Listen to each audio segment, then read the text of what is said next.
नमस्कार, आप देख रहे हैं हरियाणा विशेष और मैं हूं आपके साथ शुभेंदु सिंह।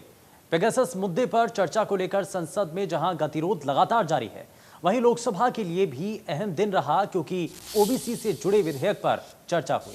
हालांकि दोनों ही सदनों में जबरदस्त हंगामा भी देखने को मिला।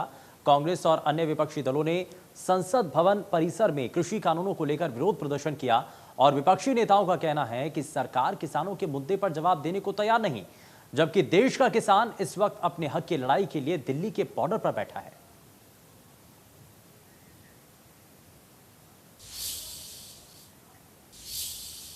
संसद में विपक्ष लगातार हल्ला बोल रहा है तो बाहर भी विपक्षी नेता सरकार की कार्यशैली पर सवाल खड़े कर रहे हैं।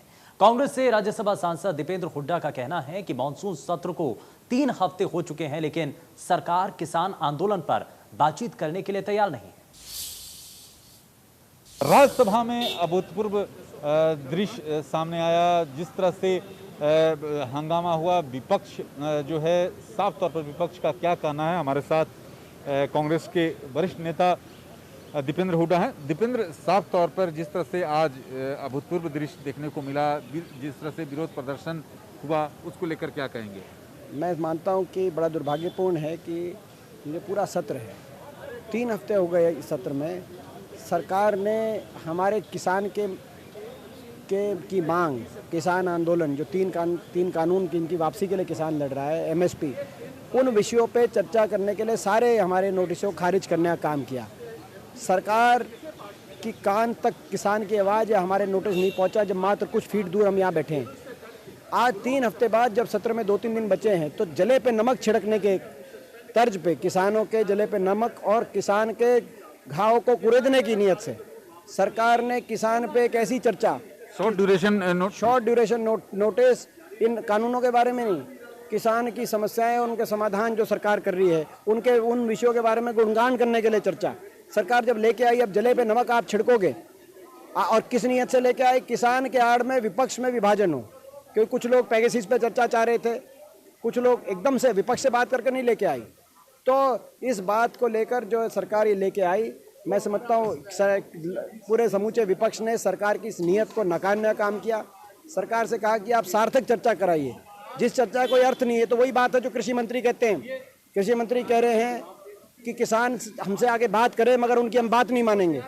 तो किसान क्या सूखी चाय पीने के लिए आके आपसे बात करें? इसी प्रकार से यहाँ पर आप कह रहे हैं कि कानूनों पे बारे में चर्चा नहीं होगी, जो किसानों की मांग है उनके बारे में चर्चा नहीं होगी, मगर आप चर्चा करें।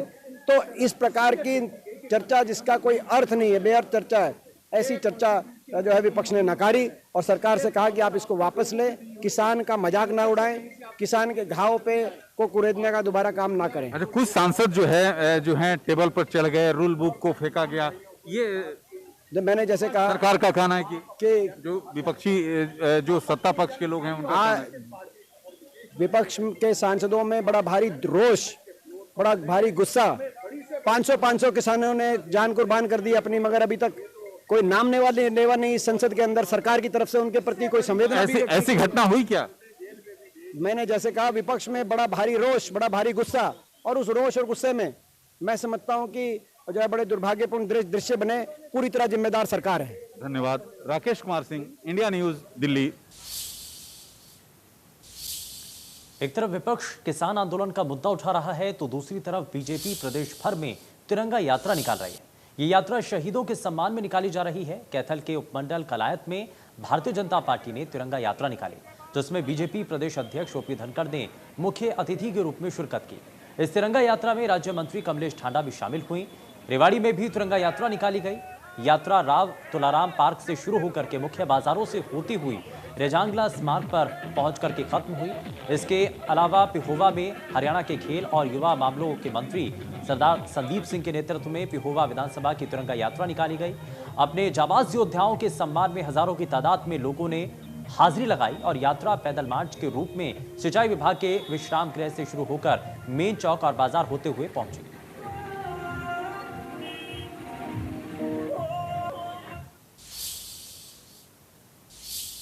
कैथल में तिरंगा यात्रा में शामिल हुए बीजेपी प्रदेशाध्यक्ष ने कहा कि शहीदों के सम्मान में तिरंगा यात्रा निकाली गई। जिसमें युवाओं ने भरपूर जोश दिखाया और साथ ही उन्होंने कहा कि हम आने वाली पीढ़ी को भी बताएं कि जिन लोगों ने इस तिरंगे को हमारे हाथों में सौंपा है उसके पीछे उन लोगों ने कितनी कुर्बानी दी है। जोश में तो आपको दिखाना चाहिए, लेकिन किसान और जवान, पगड़ी वाला किसान और काले बालों वाला जवान ये यात्रा में इतनी भारी संख्या में उमड़ रहा है कि जो यात्रा के प्रति ऐसा बहाव उत्पन्न हुआ है कि वास्तव में इस तिरंगा यात्रा ने लोगों के दिलों को छुआ। जो भावना हम उत्पन्न करना चाहते थे देशभक्ति की, वो भावना अभिव्यक्त हो रही है। हरियाणा के बारे में मैं कह सकता हूँ, गांव गांव वीर भूमि, अगणित है शौर्य गाथा।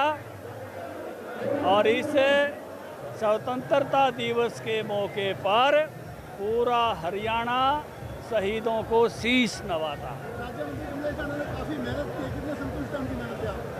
बहुत अच्छा, मैं कहूँगा कि जवान किसान जनसमूह उमड़कर आया है। ये यात्रा जब निकलेगी तो निश्चित रूप से सबके हृदय को छूकर जाएगी, सबकी भावनाओं को छुएगी और एक देशभक्ति की लहर जो पूरे हरियाणा में उत्पन्न हो रही है उसमें कलायत का भी बड़ा योगदान होगा। मैं कलायत के कार्यकर्ताओं को और कमलेश ढांडा जी को इसके लिए बधाई देता हूँ। वहीं इस दौरान राज्य मंत्री कमलेश ढांडा ने क्या कहा, जरा वो भी आपको दिखाते हैं। आज देखकर हमारे कलायत विधानसभा के आमजन हर एक वर्ग, चाहे इसमें महिला है, बुजुर्ग है, नौजवान है, सब में बड़ा उत्साह है। तिरंगा हाथ में लेकर जो शहीदों के मान सम्मान के लिए जो ये तिरंगा यात्रा निकाली गई है, इसको लेकर आज कलायत विधानसभा के हर एक वर्ग में, हर एक व्यक्ति में, आमजन में इतना उत्साह है। जैसे मैंने फ़ोन पे पूछा, गांव-गांव से फ़ोन आया तो कहने लगे जी इस यात्रा को लेकर गांव में खुशी का माहौल है। जैसे शादी में खुशी होती इसी तरह हमारी कलायत में माहौल है। और हमारे आदरणीय प्रदेश अध्यक्ष ओपी धनखड़ जी का जो मेरी कलायत को आशीर्वाद मिल रहा है तो हम बहुत ही सौभाग्यशाली हैं। हमारा कलायत हल्का बहुत ही सौभाग्यशाली है। तो आदरणीय प्रदेश अध्यक्ष जी का भी धन्यवाद करती हूँ। मेरी कलायत विधानसभा में मेरे कलायत के लोगों को आशीर्वाद देने के लिए पहुँचे। और आज आप सभी देख रहे हैं, सभी युवा, महिलाएं, सभी वर्ग में इतना जोश है और जोश के साथ हम तिरंगा यात्रा को पैदल निकालने का काम करेंगे। और हर एक विधानसभा में एक से एक बढ़कर ये तिरंगा यात्रा निकाली जा रही है। वहीं पिहोवा में खेल राज्य मंत्री संदीप सिंह की अगुवाई में तिरंगा यात्रा का आयोजन किया गया और इस दौरान उन्होंने कहा कि आज के युवाओं को तिरंगे का महत्व बताना बेहद जरूरी है। मैं अपने सारे मेरे भाइयों को, मेरी माताओं को, मेरे बुजुर्गों को, मेरी बहनों को मैं धन्यवाद करता हूँ कि आज इतनी बड़ी संख्या में तिरंगा यात्रा हमने पिहोवा में निकाली। और ये यात्रा उन शहीदों के लिए है जिन्होंने अपनी शहीदी देकर इस देश को आज़ाद करवाया।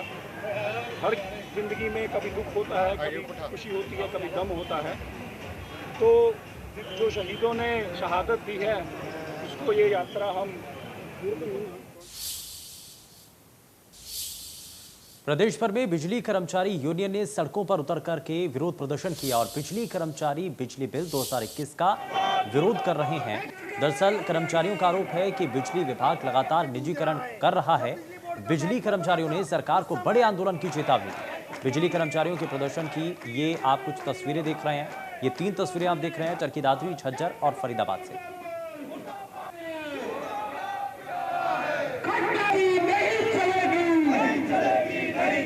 जिंदाबाद जिंदाबाद।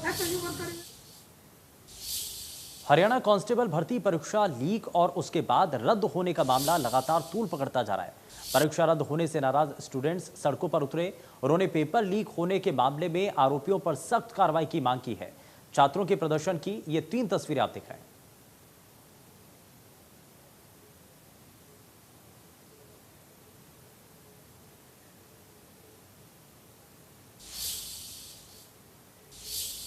करनाल में स्टेट विजिलेंस टीम ने एक पुलिसकर्मी को रंगे हाथों रिश्वत लेते हुए गिरफ्तार किया। पुलिसकर्मी 20,000 रुपए की रिश्वत 2 गुटों में समझौता करवाने की एवज में ले रहा था। आरोपी पुलिस कर्मचारी सेक्टर 4 चौकी में कार्यरत है। दरअसल 2 गुटों में कोई विवाद चल रहा था जिसका समझौता होना था, लेकिन पुलिस कर्मचारी अपनी जेब भरने में जुटा था।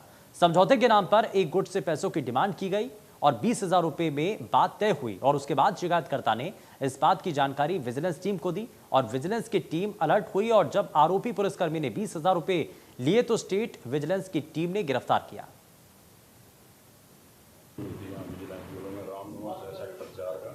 कंप्लेनेंट उसने आगे क्या था, भाई हमारा जो है एक राकेश कुमार है, उसके साथ जो है कमेटी का आपस का लेन देन है। इस संबंध में हमने भाई हमारे को थाने में बुलाया, वहाँ क्यों बुलाया था, और बुला करके जो भाई जो ESC मनोज कुमार है और वो उसको डील कर रहा था और उसने भाई जो वहाँ पर उसका समझौता भी हो गया था, लेकिन भाई कह रहा था कि 20,000 रुपये हमारे से भाई थोड़ी सी मांग कर रहे हैं। तो इस संबंध में को नोट करके और उसके बाद फिर अपनी जो टीम तैयार करके तो उसने उसको जैसे पैसे दिए तो उसने पैसे लेकर के अपना लोग कर दिए लैपटॉप को। फिर हमने जाके उसको टीम से ही आगे काबू किया।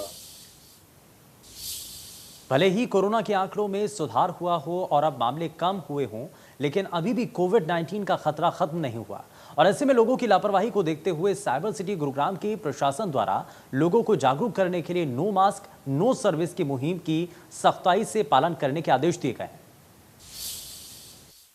कोरोना के मामलों पर पूरी तरीके से रोक लग सके, इसको लेकर के जिला प्रशासन के द्वारा एक सख्त आदेश दिया गया है। गुरुग्राम के अंदर नो मास्क नो सर्विस का ऐलान जिला प्रशासन के द्वारा दिया गया। नो मास्क नो सर्विस के अनुसार अब गुरुग्राम में जिस व्यक्ति के पास मास्क नहीं है उसे किसी भी तरीके की सर्विस, ना ही किसी सरकारी सेंटर पे, ना ही किसी प्राइवेट किसी दुकान शोरूम या मॉल में रहेगी। और साथ साथ किसी भी सरकारी परिवहन सुविधा का इस्तेमाल ऐसा व्यक्ति नहीं कर सकेगा जिसके पास मास्क नहीं होगा और ना ही किसी प्राइवेट ऑटो या गाड़ी कैब का इस्तेमाल कर सकेगा। इसके लिए सख्त निर्देश तमाम कंपनियों को, तमाम सरकारी संस्थानों को दिए गए हैं कि बिना मास्क का कोई भी व्यक्ति किसी भी बिल्डिंग, दुकान, शॉप, मॉल में नहीं प्रवेश कर सकेगा और ना ही उन्हें किसी तरीके की कोई सुविधा सरकार द्वारा या निजी संस्थानों के द्वारा दी जाएगी। इसको लेकर के इसका लागू हो सके सख्ताई के साथ इसको लेकर तमाम निर्देश भी दिए गए हैं।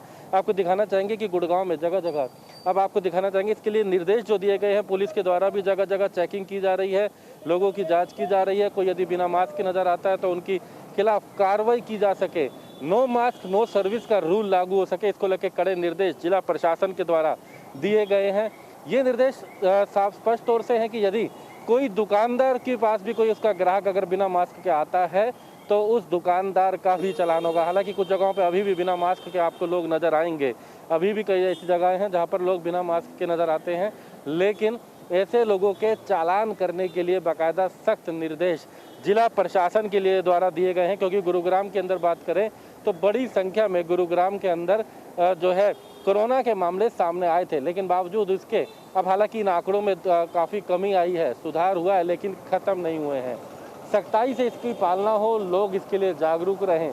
तो ऐसे में अब सरकार का ये नई एक मुहिम है जिसके तहत नो मास्क नो सर्विस एक जो आदेश है जिला प्रशासन के द्वारा दिए गए हैं। नो मास्क नो सर्विस यानी यदि आपके पास मास्क नहीं है, पेट्रोल पंप पे आपको पेट्रोल भी नहीं मिलेगा, CNG स्टेशन पे CNG नहीं मिलेगी, दुकानों पे राशन नहीं मिलेगा, मॉल में प्रवेश नहीं मिलेगा और किसी भी सरकारी संस्थान में, किसी भी सरकारी कार्यालय में किसी भी तरीके की सहायता नहीं की जाएगी अगर किसी व्यक्ति के पास मास्क नहीं है। तो ये एक आदेश जिला प्रशासन के द्वारा लागू किए गए हैं।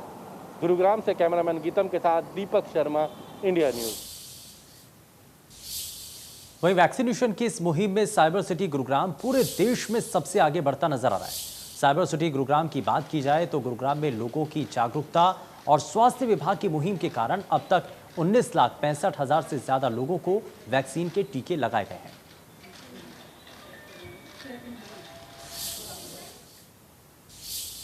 अंबाला की मेयर शक्ति रानी शर्मा शहर के पास हाईवे पर पड़ने वाले गांव की शिकायत पर दौरा करने के लिए पहुंची और हाईवे पर कटों के होने के चलते यहां आए दिन सड़क हादसे होते रहते हैं। वहीं घेलवासियों ने गंदे पानी की निकासी और पार्क की बदहाली का मामला भी मेयर के सामने रखा। मेयर शक्ति रानी शर्मा ने जनता की समस्याओं को सुना और तुरंत अधिकारियों को इसके समाधान के निर्देश दिए। इस दौरान मेयर ने घेल गांव में बने हर्बल पार्क का भी निरीक्षण किया तो वहां गंदगी के ढेर और आवारा जानवर घूमते मिले। इस पर मेयर ने कहा कि पार्क की काफी दुर्दशा है। गांव वालों को RWA बनाने का सुझाव दिया, जिसके तहत निगम पार्क के लिए यहां माली उपलब्ध करवा देगा। मेयर शक्ति रानी शर्मा के दौरे से ग्रामीण और स्थानीय पार्षद काफी संतुष्ट नजर आए।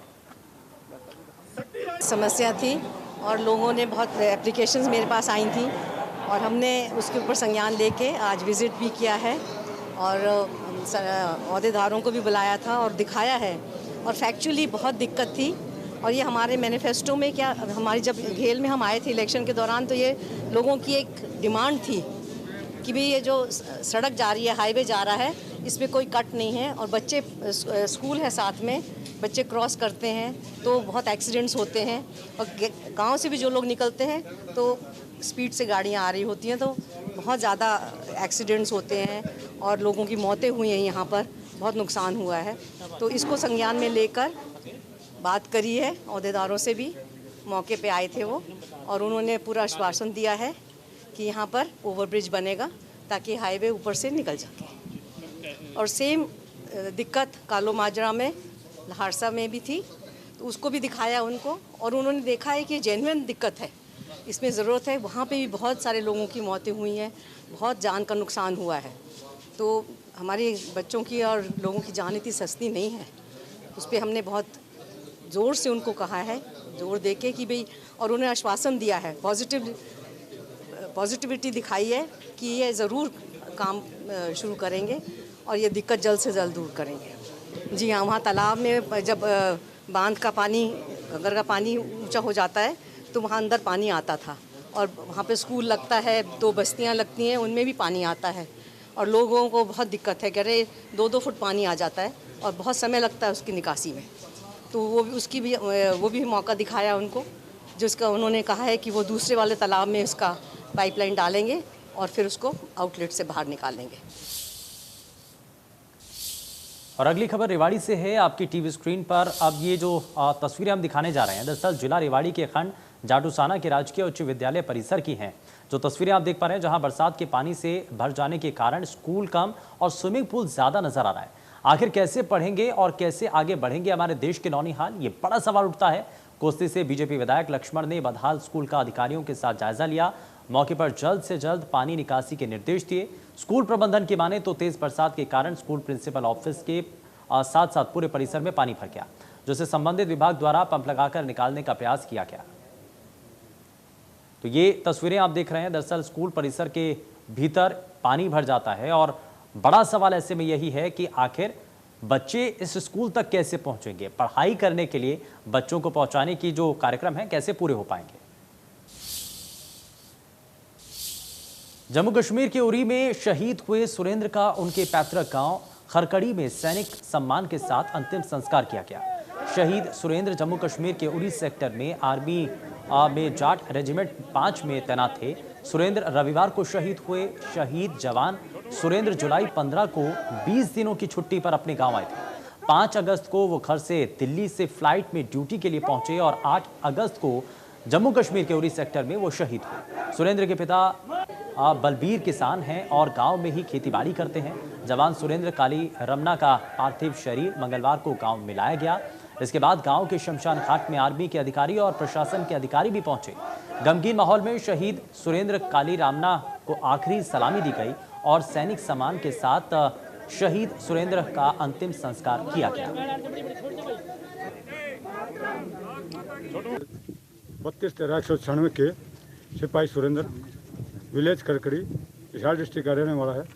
ये रंग रोड पास होते ही हाई जाट ब्रेव कंपनी में पोस्टेड है।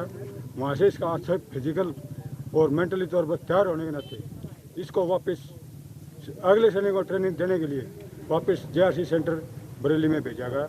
उसने वहाँ पर अच्छा हाई ग्रेडिंग कोर्स हासिल किया और PT स्टेटर के तौर पर इसको 2 साल के लिए सेंटर में रखा गया। हरियाणा विशेष में फिलहाल के लिए बस उतना ही। नमस्कार।